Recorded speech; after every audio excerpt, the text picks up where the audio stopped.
Okay, so let's start with the quantum mechanics.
तो Heisenberg uncertainty principle ने क्या कहा था कि we are not able to exactly find the position and the momentum of the electron.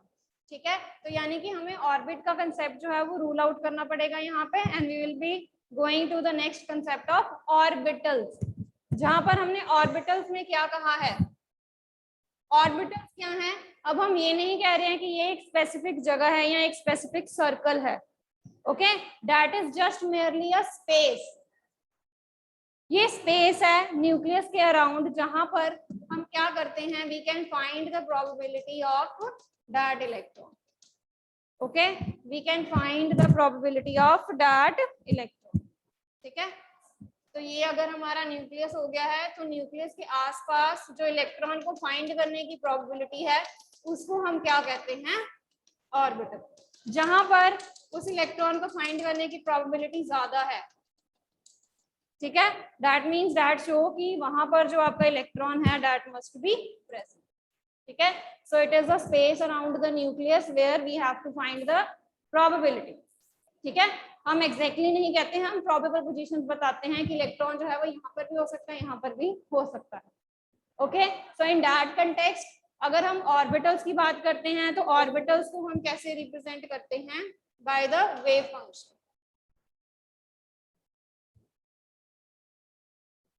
There are wave function that are actually representing the orbitals. ठीक है, जहां पर हम क्या करते हैं, using these wave functions we will predict the energy, the orientation of the electron.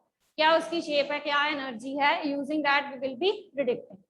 ठीक है, तो quantum mechanical model of atom में हम किसकी बात करेंगे, ऑर्बिटल्स की बात करेंगे, and the wave function that are actually showing the position of that electron.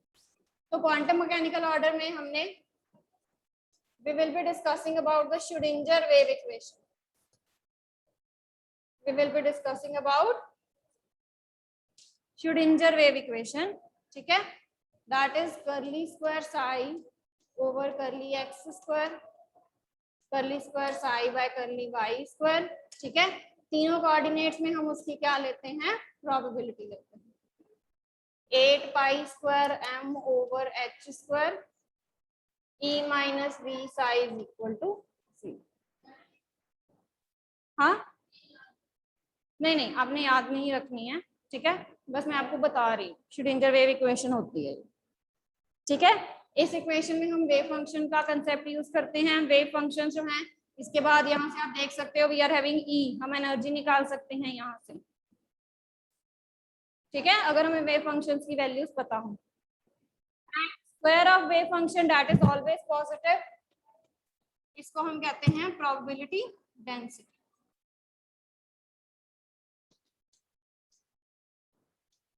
Square of wave function is called as probability density.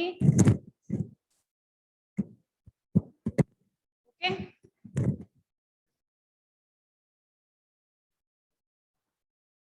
तो वेव फंक्शन आपको पोजीशन बताता है, उसकी एनर्जी बताता है उस इलेक्ट्रॉन की, ठीक है, और प्रोबेबिलिटी डेंसिटी आपको प्रोबेबल पोजीशंस बताएगा कि किस पोजीशन पे जो इलेक्ट्रॉन है उसको फाइंड करने की मैक्सिमम डेंसिटी हो सकती है।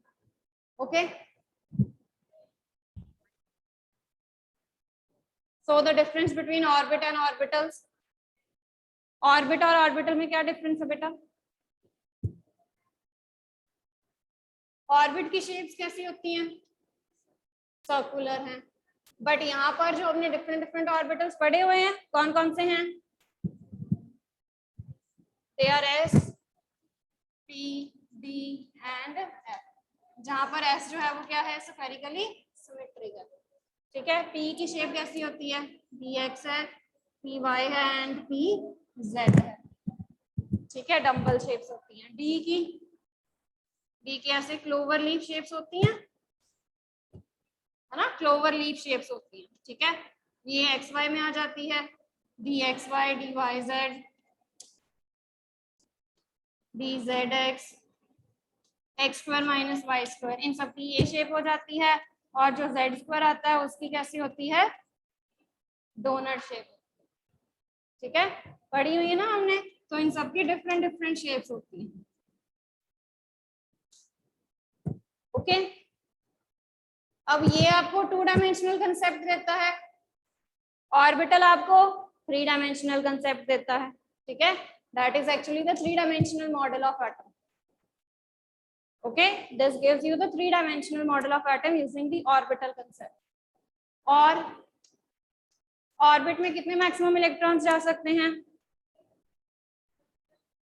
ऑर्बिटल में सिर्फ आप 2 इलेक्ट्रॉन्स पुट कर सकते हो। ऑर्बिट में it is according to the 2n squares, ठीक है, मैजिक नंबर्स और 2n squares, that is 2, 8, 18 and 32, ठीक है जी।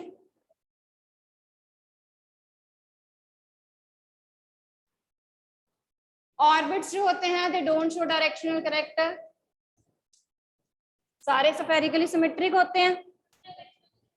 यहाँ पर जैसे ये एक्स डायरेक्शन की तरफ पॉइंट कर रहा है, वाई डायरेक्शन की तरफ पॉइंट कर रहे हैं ना ये, so that means they are representing the directional character, ठीक है, बट ये क्या है? स्फेरिकली सिमेट्रिक है।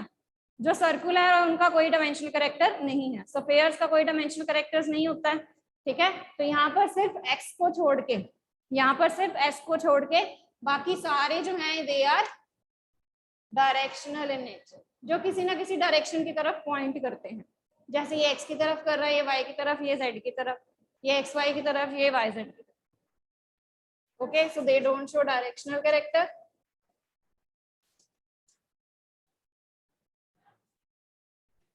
Okay,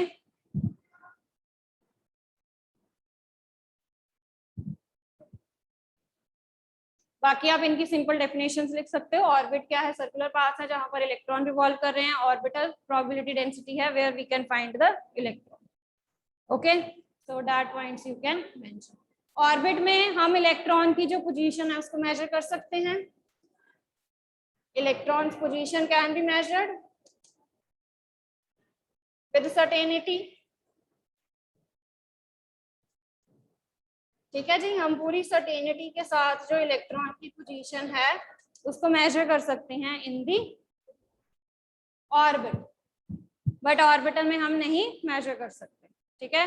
so we can't measure the exact position and the momentum of the electron in the orbit, right. So this is about the difference of orbit and orbital. Next, move to the concept of quantum numbers. Quantum numbers, they form the address of the electron, right?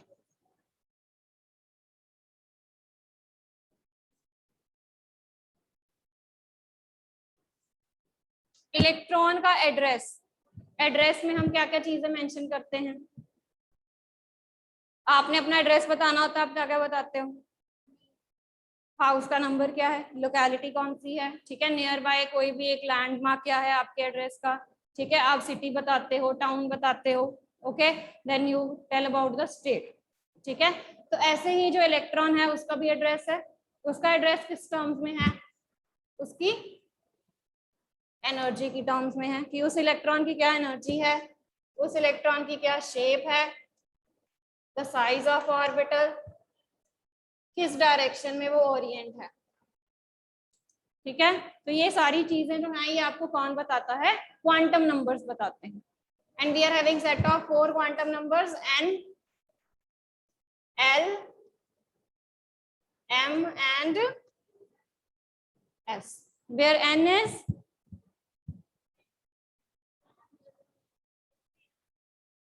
is principal quantum number, where N is principal quantum number that was actually given by Bohr। और ये आपको क्या बताता है? Main shell बताता है, किस shell में इलेक्ट्रॉन जो है वो प्रेजेंट है, उस शेल के साथ साथ इसकी एनर्जी भी बताता है। That means it is present in K, L, M और N शेल, ठीक है जी। Coming to the second is azimuthal quantum number, इसको सब्सिडियरी क्वांटम नंबर भी क्या देते हैं, ठीक है, azimuthal quantum number, subsidiary quantum number और एंगुलर क्वांटम नंबर, ओके, कुछ भी कह सकते हैं हम इसको। And that was given by Sommerfeld. हाँ जी, ये क्या बताता बेटा? The subshells S, P, D या एफ, ठीक है। तो ये आपको क्या बताता है? It tells you about the sub shells, जहां पर जो n की वैल्यू है दैट इज n-1, हमेशा n की जो वैल्यू आएगी वो n से 1 कम आएगा, okay. So if we start writing the values of n and l, अगर n की वैल्यू 1 है तो l की value 0, 2, 3, 4, so that will be 1, 2 and 3, ठीक है।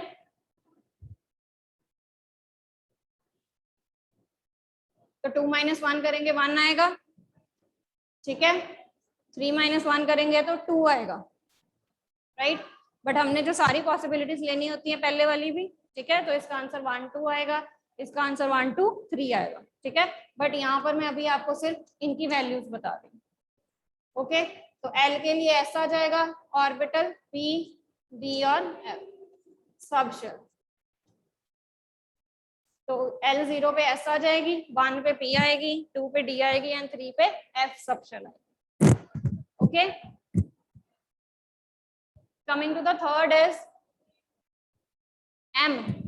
M is magnetic quantum number that was given by Linde, Linde, okay, that is magnetic quantum number, कि जब मैं इलेक्ट्रॉन को मैग्नेटिक फील्ड में रखती हूँ तो वो किस तरफ ओरिएंट कर रहा है या उसकी क्या ओरिएंटेशन है, okay. The orientation is given by actually the magnetic quantum number, कि वो कैसे अपने आप को अलाइन कर रहा है, ओके।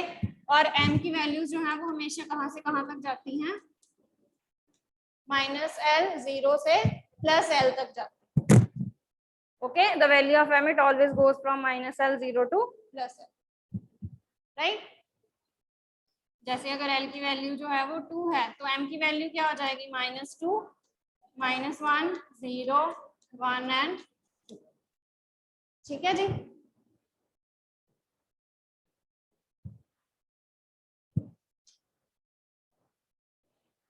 तो यहाँ से हमें ऑर्बिटल्स एक्चुअली पता चलते हैं कि कितने ऑर्बिटल्स आते हैं। जैसे इसके कितने ऑर्बिटल्स हो जाएंगे बेटा? काउंट द नंबर 1, 2, 3, 4, 5, ठीक है। तो 5 ऑर्बिटल्स आ जाएंगे। तो ये कौन सा बन जाता है? L2 पे क्या सबशेल है? L2 पे कौन सी सबशेल है? D। तो ये D है ना, D हम 5 ऑर्बिटल्स बनाते हैं ना, D के हम 5 ऑर्बिटल्स बनाते हैं। सिमिलरली अगर आपने L1 लिया है तो -1 0 एंड +1 आ जाएगा, तो उसके कॉरेस्पॉन्डिंग कितने ऑर्बिटल्स आ जाएंगे? P आ जाएगा, Px Py and Pz। Okay, L0 पे M भी 0 हो जाएगा, दैट मीन्स कितने ऑर्बिटल आएंगे? 1। तो L0 पे कौन सी सबशेल है? S। तो S सबशेल के कितने ऑर्बिटल्स आएंगे? 1। हम ऐसे ही बनाते हैं ना, 1 3 5 7। ओके, D के लिए, F के लिए कितने आ जाएंगे? -3 -2 -1 0 1 2 एंड 3। तो F के लिए कितने ऑर्बिटल्स आ जाते हैं? 7। ठीक है जी। और आपने ये याद रखना है कि हर एक ऑर्बिटल में कितने इलेक्ट्रॉन्स जाते हैं? 2। तो यानी कि अगर S का 1 ऑर्बिटल है तो इसमें मैक्सिमम कितने इलेक्ट्रॉन्स जा सकते हैं? 2। P के 3 ऑर्बिटल्स हैं तो मैक्सिमम कितने जा सकते हैं? D के 5 है तो मैक्सिमम, और इसके 14। ठीक है, तो ये आपके इलेक्ट्रॉन्स हैं। ठीक है, ऑर्बिट्स के अकॉर्डिंग, ऑर्बिटल्स के अकॉर्डिंग।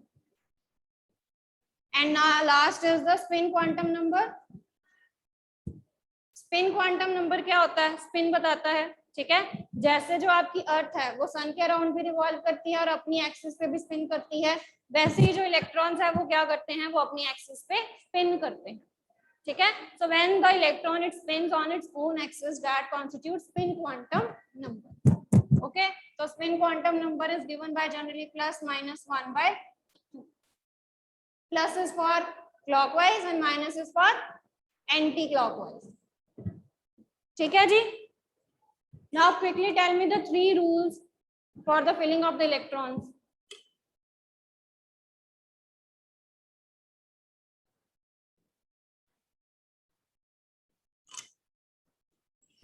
कौन से 3 रूल्स हमने पढ़े हैं बेटा?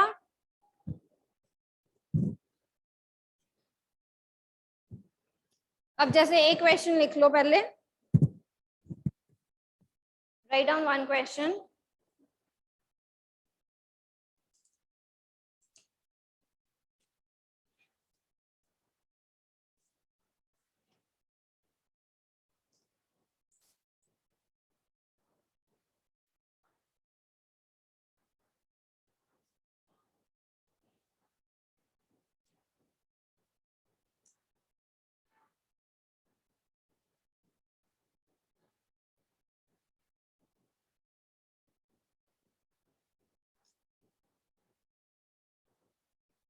Which of the following set of quantum numbers, which of the following set of quantum numbers, quantum numbers के कुछ भी क्वेश्चंस आ सकते हैं, आपको पता है ना, represents, which of the following set of quantum numbers represent the highest energy? इसमें से आपने बताना है कि कौन सा ऑर्बिटल जो है वो हाईएस्ट एनर्जी जो है वो रिप्रेजेंट कर रहा है। N है 4,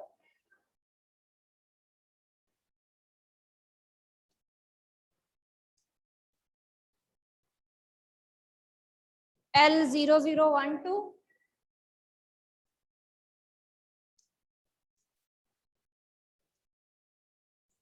M0011,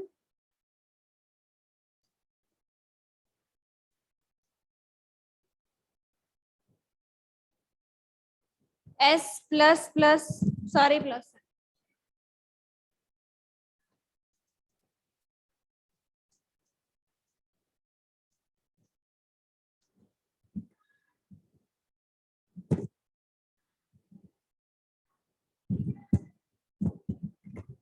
हाँ जी, इसमें से आपने बताना है कि कौन सा जो है it represents the highest energy orbital. Which of the following set of quantum numbers belongs to highest energy? Last वाला 3D है, पहले वाला कौन सा आया? 4s, 3s, 3p, 3d। 3d की एनर्जी ज्यादा होती है। ठीक है, as compare to 3s, 3p and 4s। 4s भी हम पहले लिखते हैं बोहर-बरी रूल के अकॉर्डिंग, ठीक है, 4s 3d ऐसे मेंशन करते हैं ना हम। Okay, so that means 3d is having the highest energy.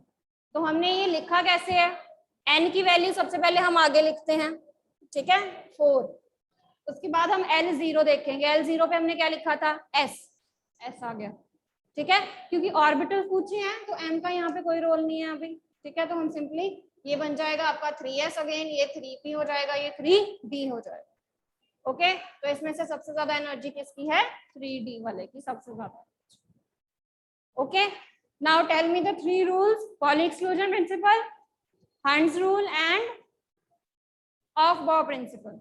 ठीक है, यही 3 प्रिंसिपल्स है ना हमारे for the filling of electrons, right. सबसे पहले बात करते हैं पॉली एक्सक्लूजन प्रिंसिपल की। पॉली एक्सक्लूजन प्रिंसिपल क्या कहता है,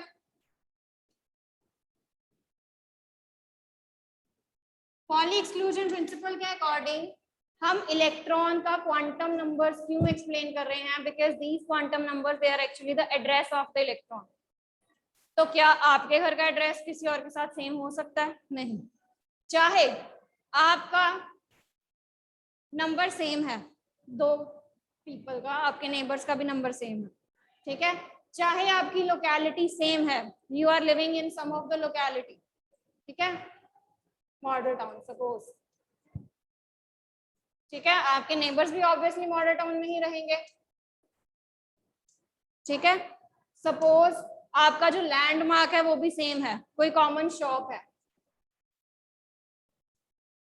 दोनों आप जलंधर में रह रहे हो, दोनों की स्टेट जो है वो पंजाब है, but there will be one distinguish factor here, चाहे आपका ए हो सकता है और उनका बी हो जाए, ऐसे हो सकता ना। तो दैट मीन्स अगर बाकी चीजें सेम हैं भी, but there must be something that will be differing from the other one. तो हम पॉली एक्सक्लूजन प्रिंसिपल में क्या कहते हैं कि कोई भी 2 इलेक्ट्रॉन्स का एड्रेस जो है वो कभी भी सेम नहीं हो सकता, चाहे उसका n सेम है, चाहे उसका l सेम है, चाहे उन दोनों का m सेम है, but there s should be different, ठीक है, there s should be different.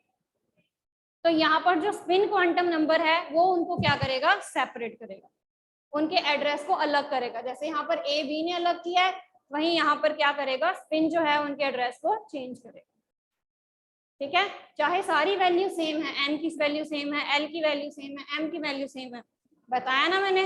n main सब शेल जो है, मेन शेल जहां पर आप रह रहे हो, ठीक है, l सब शेल, लैंडमार्क आ गया या कोई शॉप आ गई, ओके। m क्या बताता है, ओरिएंटेशन, नॉर्थ की तरफ है, साउथ की तरफ है, ठीक है, हम ये भी देख लेते लेफ्ट साइड है, राइट साइड है, but this a and b should be separate, ये a है और ये b है, तो इनको कौन सेपरेट करेगा, s सेपरेट करेगा। तो पॉली एक्सक्लूजन प्रिंसिपल क्या कहता है कि कोई भी 2 इलेक्ट्रॉन्स का एड्रेस जो है वो कभी भी सेम नहीं हो सकता। ओके, नेक्स्ट इज ऑफ बॉ प्रिंसिपल, नेक्स्ट इज ऑफ बॉ प्रिंसिपल। हाँ जी बेटा, क्या कहता है ऑफ बॉ प्रिंसिपल,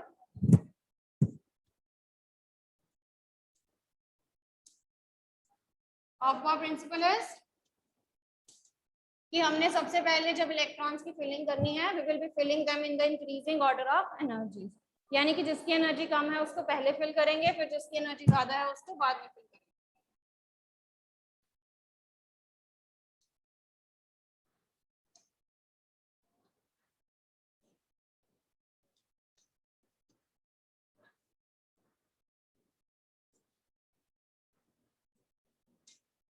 अच्छा मुझे ये बताओ, ये 4f जो है वो इसके लिए पॉसिबल है कि नहीं, आपसे ये भी क्वेश्चन ऐसे भी पूछ सकते हैं, is the 4f orbital here possible for this set,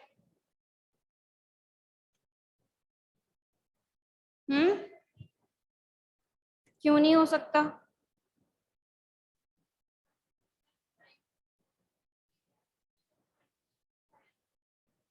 n 4 है, l की वैल्यूज क्या आ जाएंगी, 0 1 2 एंड 3, ये s p d and f जा तो रहा है कि नहीं, 4 के लिए हम f लिखेंगे, है क्यों? 4f पॉसिबल है ऑर्बिटल, बनता क्यों नहीं है? अरे देखो n और l की वैल्यू से देखनी है हमने n देखना है और l देखना है, तो l की वैल्यू 3 जा तो रही है। अब देख सपोज मैंने ये किया है, अब मैंने ये चेक करना है कि 3 के लिए f बनता है कि नहीं, ठीक है? तो n हो गया 3, l की वैल्यूज कहाँ तक जाएंगी 0 1 2, तो sp इसकी तो वैल्यूज d तक जा रही हैं, तो इसके लिए f पॉसिबल नहीं है, बट 4f की तो वैल्यू जा रही है, ठीक है? Okay, similarly 5s 5p 5d and 5f, ठीक है? तो ये मैंने आपको एक चार्ट सा बनवा दिया है, right? So whenever we have to fill, we will be seeing this chart. ये चार्ट आपको इंक्रीजिंग ऑर्डर ऑफ एनर्जीज में हमेशा बताएगा, ठीक है जी?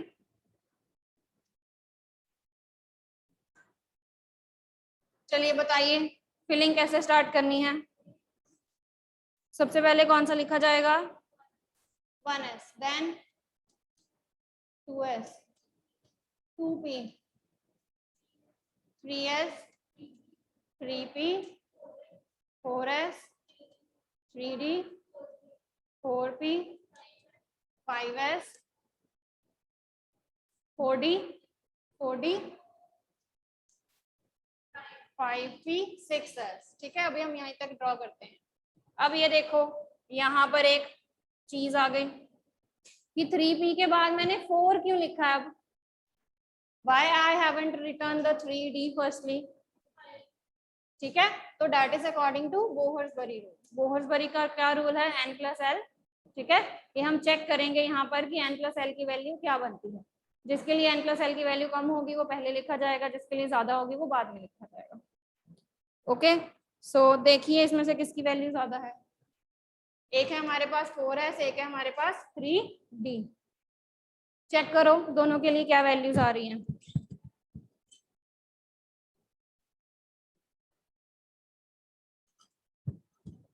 हम्म, 4s के लिए वैल्यू 4 है, ठीक है? और 3d के लिए 5 है, तो यानी कि 3d की वैल्यू ज्यादा है, इसलिए 3d हमने बाद में लिखा।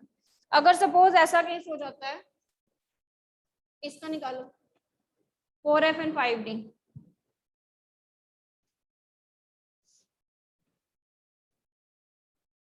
कल मैं आपको कॉन्फ़िगरेशन करवाऊंगी and that is very very important, ठीक है?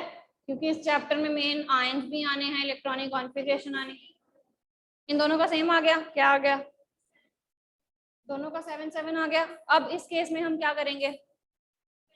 We will be seeing the value of n, जिसकी n की वैल्यू कम होगी वो पहले लिखा जाएगा। तो that means 4f it is having less energy than 5, ठीक है? तो हमने 4f को पहले लिखना है, फिर 5d को बाद में लिखना है। Now coming to the third rule, what is the third? Bohr Bury, Bohr Bury rule कहते हैं इसको। Now coming to the last principle, कौन सा प्रिंसिपल है? Hund's rule, right? The next principle is Hund's rule, Hund's rule of maximum multiplicity. अब ये rule उसको लगेगा that are having degenerate orbitals. What do you mean by degenerate orbitals? That are having the same energy, ठीक है? तो जो same energy वाले orbitals हैं उनके ऊपर ये रूल एक्चुअली अप्लाई होता है। एस तो एक सिंगल इलेक्ट्रॉन है, सिंगल ऑर्बिट है, ठीक है? यानी कि ये रूल जो है वो पी डी एफ सबशेल्स के लिए लिखा जाएगा, ठीक है? इसके बाद जी और एच भी आती हैं, but that will not be mention, ठीक है? S P D F G H आगे स्टार्ट हो जाती है लाइन, ओके? हाँ जी, क्या कहता है बेटा हंड्स रूल? एसपीडी को sharp, principal, fundamental and diffuse भी कहते हैं, ठीक है? S for sharp, P for principal, ये जो आप लिखते हो ना, D for diffuse and F for fundamental, ठीक है जी? राइट? ये बाकी रूल कल करेंगे।